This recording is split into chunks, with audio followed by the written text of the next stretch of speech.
Happening now, why the impeachment probe into Governor Cuomo's allegations could take months. Plus, the message from the Jamestown Fire Department as the spring season arrives. Well, it was a wet go this morning with some rain showers falling across the southern tier. A little bit more of that's on the way than windy conditions for the end of the week. We'll talk about it next as the news at noon starts right now. Live and on demand, this is WNY News Now.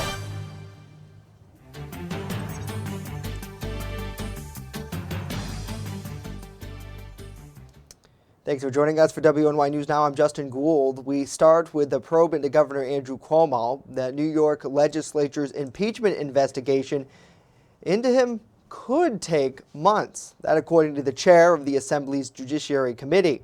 Cuomo has resisted calls for his resignation after multiple women accused him of sexual harassment. He's also facing outrage over his administration's decision to withhold information about COVID-19 deaths in nursing homes. The legal team hired to investigate his actions will meet with witnesses and examine documents to assess whether there's evidence that the governor has engaged in conduct that justifies articles of impeachment. Now, it isn't clear yet how much of the Assembly's investigation will be transparent to the public. The committee hasn't said whether it will hold public hearings. Attorney General Letitia James is also investigating these sexual harassment allegations lodged against him. We will work to coordinate to the extent possible with the relevant investigators in this case, whether it's the New York Attorney General's office or other offices, which isn't to say that we won't also maintain the independence of this investigation. Now, Cuomo faces allegations that he sexually harassed or behaved inappropriately towards several women, including 2 current staff. New York has only impeached a governor once. That was in 1913. Well, it's happening slowly but surely as more states are expanding the list of people who can get vaccinated against COVID-19. As Britt Conway reports, the president now saying the White House doing its part to help make that happen. State by state by state, more and more people are able to get vaccinated against COVID-19. In some states, expanded eligibility for people 16 years and older started earlier this month. Alaska was first, then Mississippi and West Virginia. And starting today, Utah. Texas, Indiana, and Georgia have just announced plans to do the same. And at least 21 more states will be on board by the start of May. Those states right on track with President Joe Biden's goal. All adult Americans will be eligible to get a vaccine no later than May 1. Though a number of states aren't opening up eligibility until May or later. So why such a wide range of dates? Medical experts say it's because there are state-by-state differences in supply and demand. Something the president addressed Tuesday, saying there are plans to more rapidly acquire enough vaccines to vaccinate every person in the U.S. quicker than they'd hoped. The people leading the charge against COVID-19 see the light at the end of the tunnel. Hope is here. We see increasing supply. Vaccines are the way that we're going to get to the other side of this. But overcoming vaccine hesitancy is crucial, at least according to this epidemiologist. Good data and information and good stories can help people change their minds and make the right decisions. I'm Britt Conway reporting. Britt, thank you. The president says his administration will announce a new coronavirus vaccination goal this week. Well, the city of Jamestown's Republican committee has endorsed its candidates for this fall's election season. Chairman and Ward 1 Councilman Brett Sheldon making the announcement. In addition to Sheldon, incumbent Ward 2 Councilman and City Council President Tony Dulce, Ward 5 Councilman Grant Olson, at-large Councilwoman Kimberly Eklund, and Councilman-at-large Jeff Russell, also seeking re-election. There are several newcomers as well, including Robert Reedy, the owner of Elite Creations and an Air Force vet, running for Ward 3's council seat. Richard Alardo, he's employed by the Jamestown Housing Authority and operates a family business. He's running for Ward's 4 seat. Andrew Faulkner, a journeyman electrician running for Ward 6 seat, and Randall DeVersa, a retired equipment operator with the New York State Department of Transportation, running for council at large. We have a very good chance to hold our majority on City Council and expand it this year with some of the candidates that we have. Also, just to note, it's been probably over 20 years since we've had a full slate of City Council candidates, so we feel there's some real excitement with the Republican Party here in Jamestown that we've got good opportunity to keep our majority and expand it. And we've worked pretty well with the new mayor. He's been open to a lot of our suggestions. He's assigned us to different committees and task force. We know we're going to have to work with the mayor for the next couple of years until he's up for re-election. The committee also endorsed several county legislature candidates, including incumbent District 10 legislator Kenneth Lawton, former District 11 legislator Dave Wolfong, and incumbent District 12 legislator Elizabeth Rankin. Well, as the spring season gets underway, the Jamestown Fire Department is reminding those looking to enjoy recreational cooking fires about the rules set forth in the city code. The department saying recreational fires in general are illegal within city limits, with the only exception being those cooking fires. The activity, officials say, is allowed as long as the person uses charcoal or untreated wood. Furthermore, the fire must be in an appropriate and approved container at least 10 feet away from a combustible structure. Gas-fueled outdoor fireplaces are allowed. The department says that last year they responded to 122 calls for illegal fires, 52 of them deemed legal cooking fires. Firefighters say the fires are intended to dispose of garbage or any other rubbish like yard waste, for example, are strictly prohibited. Well, we thank you for joining us for WNY News Now as we get a check of some headlines this afternoon. Let us know what you think about these stories and more in the comments down below. We always love to hear from you. It's great to see Pam, good to see Jason, Danielle, Teresa, Vicky, Dan, Joseph, Dave, and Lisa as well. Hopefully you all are having a great Wednesday out there, making our way through the week. And boy, oh boy, lots of sunshine now, but I know, Dakota, that wasn't the case earlier this morning where we saw pretty good soaking rain for quite a bit. Yes, it was. I mean, today is Wednesday, so it was rainy, so we'll call today a wet Wednesday. I'll be here all week, folks. But this is the live look over Salamanca, and even though the temperatures have actually come up to around 52, the dew point is up to 50 as well, so that ultimately means there's a lot of moisture still being retained in the atmosphere. That's the rain that moved through this morning. It was basically just a quick hitting blast of some showers, and we noticed a couple of moderate downpours in that as well, but that's all moved off to the north and east, and we do see development of a few scattered showers over Lake Erie that could be moving in here through the afternoon, but the majority of the afternoon should be mainly dry. We made it to 64 yesterday. We started the day at 46, just reverse the numbers around. You got your high and low, 81 in 2012 and 6 below zero in 1906. I was not doing the weather at time. Justin was doing the news, though. I wasn't doing the weather. But through the afternoon, though, mostly cloudy, some peaks of sunshine. We actually have some sun out there right now. A few scattered showers possible through the afternoon. Still mild, 60 to 67, and there will be a bit of a breeze. But the wind comes up on Friday. We're talking strong wind gusts and more rain showers. Plus, how long is the warmth going to last? We'll talk about it with that 42 degrees and sunny 7-day forecast later in the show. Justin? All right, important questions that we'll be seeking answers to in just a bit. Thank you, Dakota. Well, a push to legalize marijuana here in New York took a step forward this week. State lawmakers trying to find agreement on how to address the issue of people driving under the influence of the drug. State Senate Majority Leader Andrea Stewart Cousins saying that obstacle has now been overcome. We are really, really, really close on marijuana. We have gotten past the impasse of the impaired driving, and we are, looking to get language that will, I think, be satisfactory in the next day or so. So I do believe we've been able to get past the quote-unquote impasse. The majority leader says the state may provide funding to train law enforcement officers on how to detect when a driver is impaired, a critical point that local Senator George Borrello has been pushing for.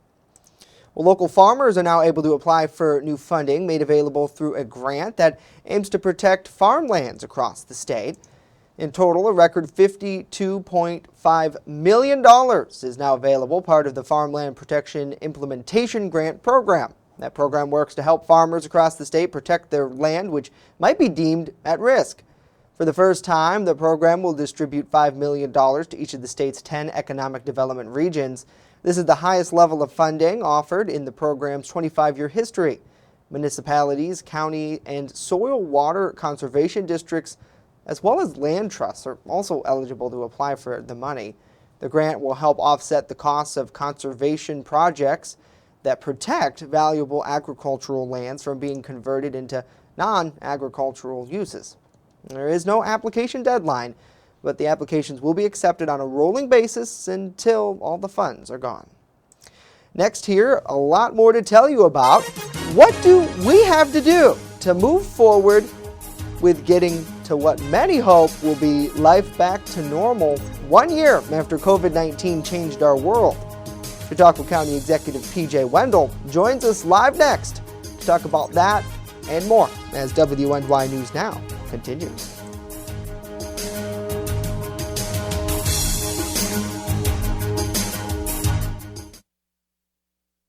With coverage that matters, this is WNY News Now.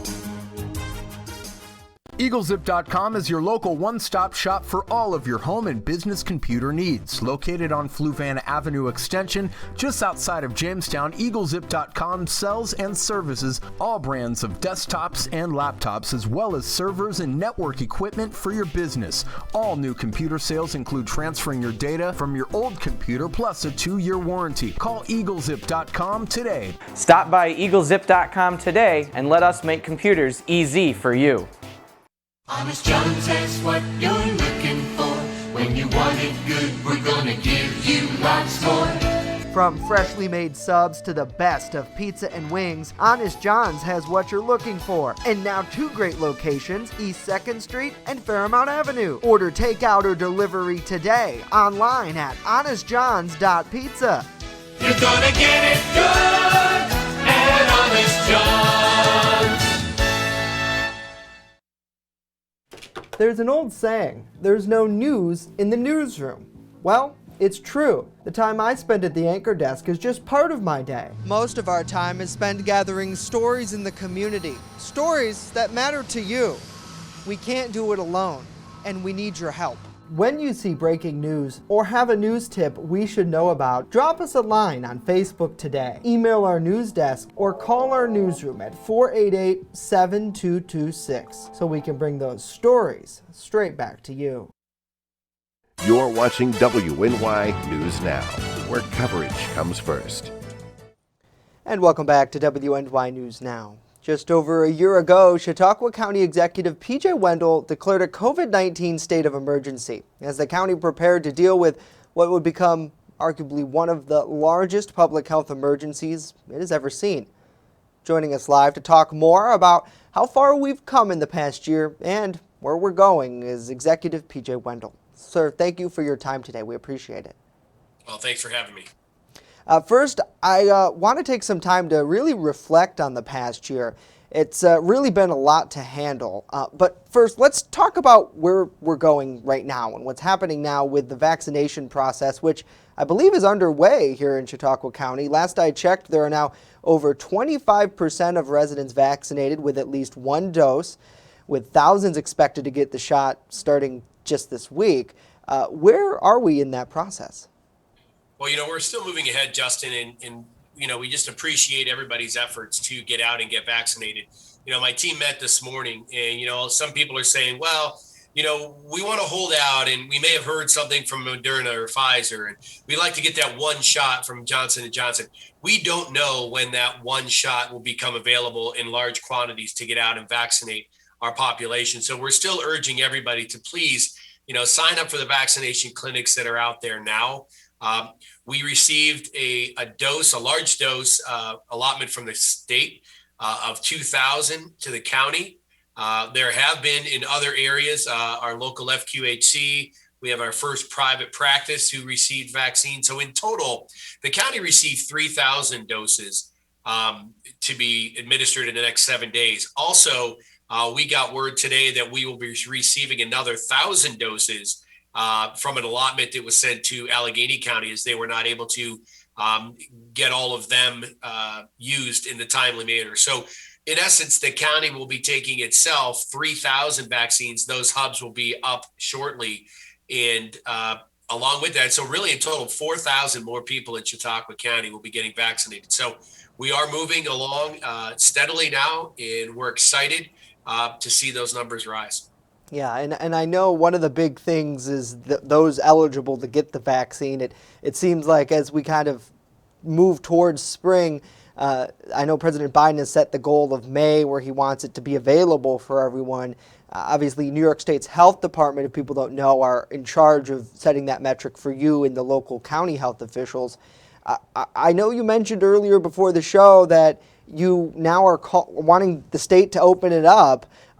What specifically do you want to happen with the amount of who can get the shot? Well, what we're finding today is, our most recent vaccines that are going to be the clinics that are taking place today and tomorrow at JCC and Fredonia. They didn't fill up immediately like we have in other instances where in a matter of minutes you filled up over 1,000 spots.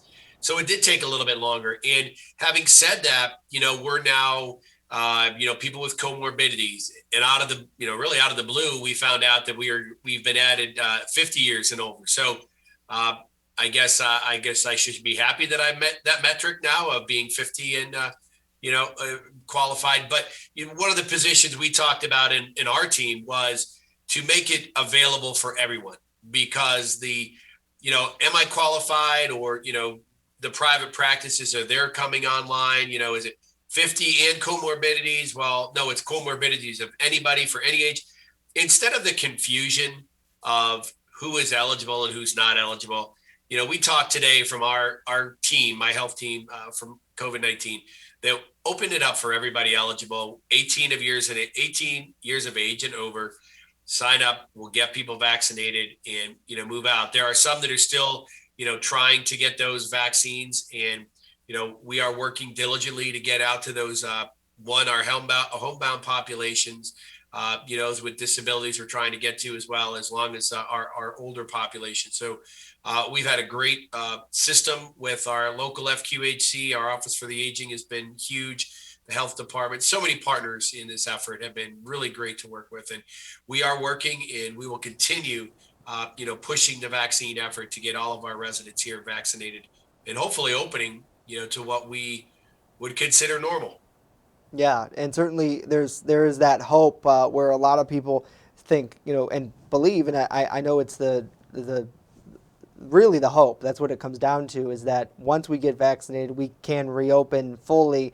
I know some already have. And with this push to get the state to open up the vaccination eligibility, have you had any traction yet with that? Have you? I know you've talked with Lieutenant Governor Hochul before, trying to get directives to the governor and to the health department to make some change. Well, Justin, I guess I will give you the exclusive. This is the first time we mentioned it. I talked to my team this morning before I came on this show and asked if that was available for me to mention, and we agreed to it. So I have not brought it to the Lieutenant Governor's attention yet, but I will, in our hub meetings that we have, and also in our control room. It just, as the health departments have said right along, we have been asking for the ability, and I say the local health departments or the LHDs, the ability to vaccinate people. We have plans. They have plans. Everything's in motion. Let that plan be in full effect. The rollout or the plan that a county has, for example, what is your throughput? Well, throughput isn't 50 and above, with comorbidities, without comorbidities. That throughput hasn't been calculated with all these restrictions the state has put on the vaccination from the health departments.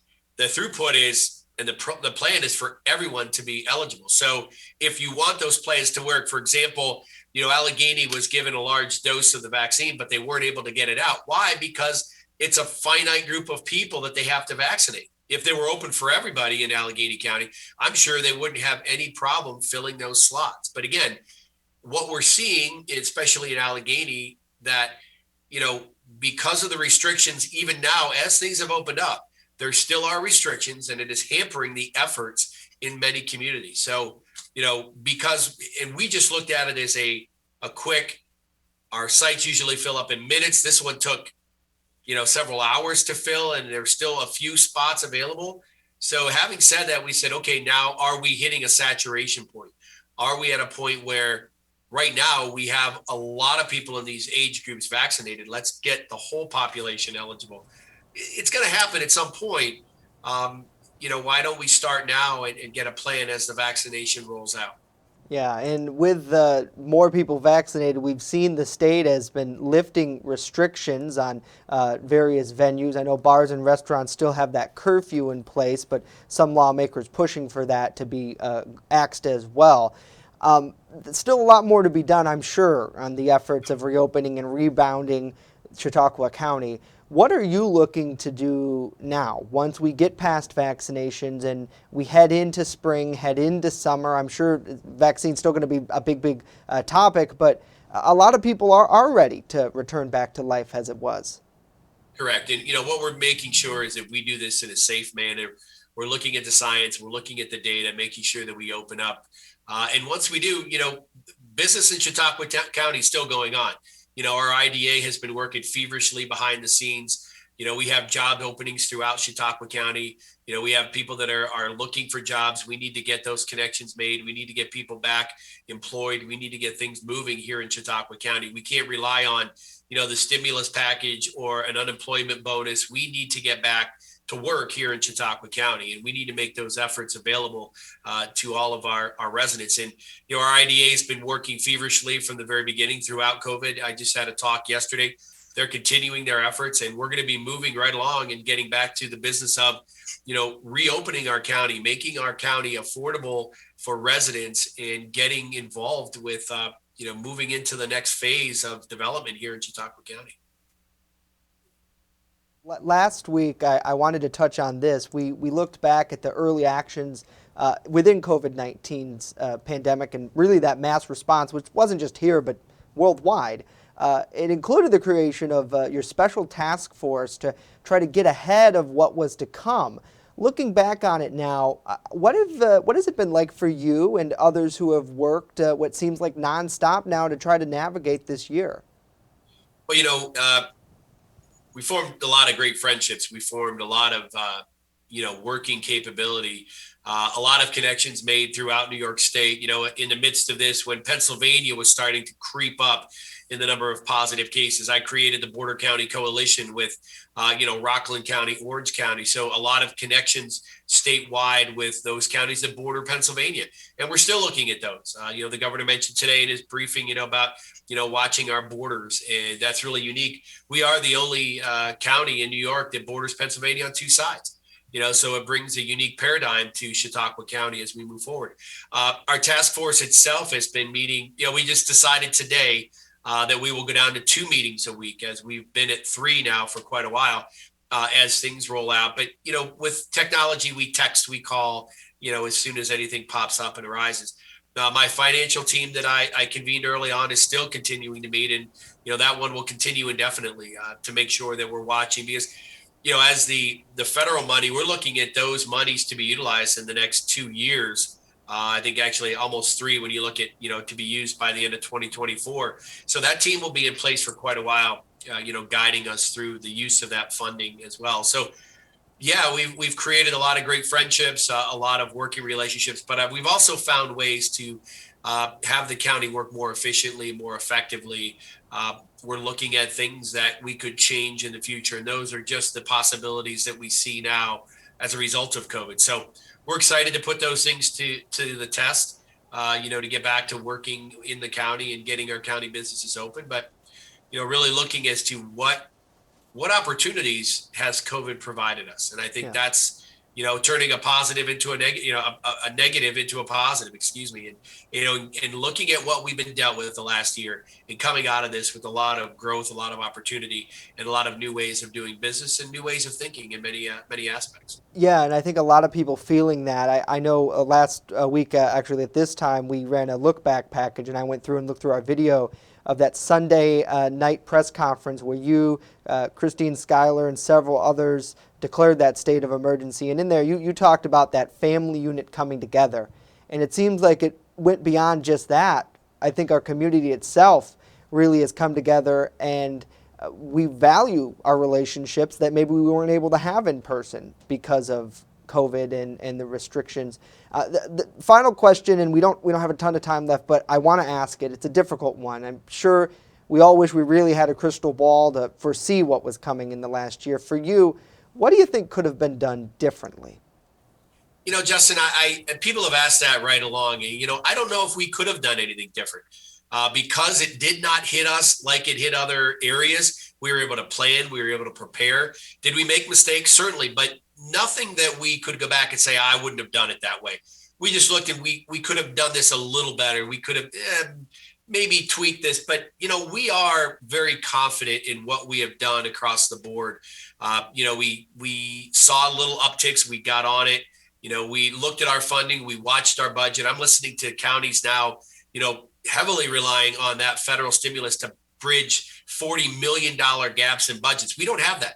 You know, our budget came in ahead amidst an 8-week shutdown because we made those decisions early. So, you know, looking back, we feel confident in what we have done. I'm sure critics will always find something that could have been done better. But, you know, whether it be my finance team, you know, involving the legislature and their leadership, our COVID-19 health team, we feel confident that we've done a really good job. And, you know, we wouldn't look back and say we would have done things differently. I wish maybe, I don't know. I think that's really it. You know, we feel confident in our decisions and how we've done things. Yeah, and you know, everybody can play armchair quarterback. I mean, but when you're actually in there trying to make decisions, in many cases, some very difficult ones, what has happened, and as you mentioned, I think moving forward, that's a lot of people looking towards the future. That's what they want at this point. Chautauqua County Executive P.J. Wendell joining us on the show today, sir.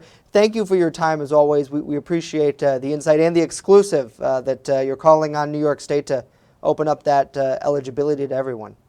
Certainly. Thank you, Justin. Thanks for all you guys have done. You've covered this event remarkably, and hats off to you guys as well. Well, we appreciate that. Fast, accurate, and everyday. First Defense Weather. Well, in the weather department, you definitely need a drink here. Look at the rainfall deficit at the beginning of the year. 2.13 inches is our current rainfall deficit, and since the beginning of the month, 1.16 inches is our deficit. But the good news is we've got some rain on the way over the next couple of days. This is the NOAA quantitative precipitation forecast, and we're looking at about a half an inch to around an inch of rainfall through the area by the time we go through Friday. So that'll be the good news. We'll get a little bit of rain for those who need it, but it's going to turn windy as well. National Weather Service has issued a high wind watch for all of Western New York and the Southern Tier. It does not include Allegheny County or Warren County, Pennsylvania, and that starts Friday and goes until Friday afternoon at 5 o'clock. And so the threats here, we're talking about southwest winds 25 to 35 miles per hour, some wind gusts possibly 50 to 60, and the biggest impacts is going to be tree and power line damage, so some scattered power outages will be likely. And the strongest wind gusts, as often is the case, will be right near the Lake Erie shoreline. You could see those 60 mile per hour wind gusts. The radar is mainly quiet right now, but again, there's those couple of scattered showers across Lake Erie that I told you about earlier, and those showers could be moving in here a little bit later on. But look at this classic comma. That's the low pressure area, the storm that's moving up in the upper Great Lakes. Classic comma head, and if that storm was moving closer to us, it would be a lot more windier around here today. So Future Scan paints the idea of sun and clouds through the afternoon, maybe a spotty shower here and there. You see the model sparking up a couple showers, so don't rule those out. I do think that's entirely possible through the afternoon. A early shower this evening, then it turns actually partly cloudy overnight. Tomorrow we'll start dry with a good amount of sunshine. Then as another storm system rides directly over the area, you'll notice that the showers popping up through the day, and again, the darker colors indicate the heavier amounts of rainfall, so there could be some moderate to heavy downpours at times through the day tomorrow, and the rain is going to continue through the day tomorrow, and then it will start to continue as we go through the day on Friday, and it also becomes windier on Friday as well. 57 as a noon hour right now, south wind of 12, and it's definitely going to feel like spring out there for one more day. Next 7 days coming up right now, brought to you by 42 degrees and sunny, 71 tomorrow, and the record will be 74. I don't think we'll hit it though. Strong winds on Friday, 55, and then temperatures actually kind of moderate as we go into next week. Justin? All right, Dakota, thank you. That's going to do it for us today. News 24/7 at WNYNewsNow.com. Of course, if you missed anything we talked about, show loops for you and is available live and on demand We're back tomorrow, live here at noon. Hope to see you then.